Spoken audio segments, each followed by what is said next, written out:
The voluntary organization Africa Peer Review Mechanism was founded 14 years ago to encourage conformity to political and socio-economic development plans among member states. The progress and challenges are reviewed in individual countries and the outcomes shared with governments.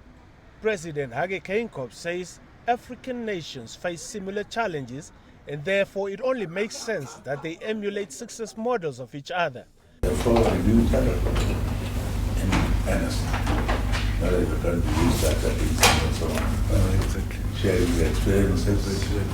Because experiences are very great in Africa, and we don't realize that. We can learn from one another and help each other. So definitely others to advise, look, we tried this, it didn't work, don't do it in your country. Africa's rating by international rating agencies is also a concern for the Namibian leader, who says most of it is done on perception rather than facts.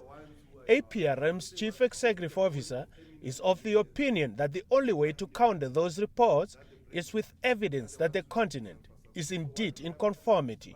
When the review comes to Namibia, the process will identify things that are good in Namibia in political governance, economic governance, socio-economic development, and the private sector development, like the corporate governance.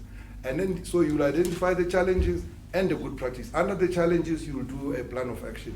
This is how we're going to address these challenges.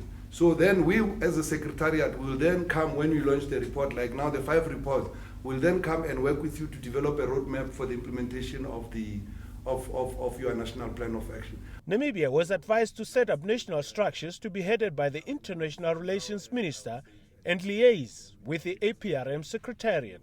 So far, only 21 countries have been reviewed by APRM, and following recommendations, countries such as Kenya came up with their new constitutions to strengthen governance.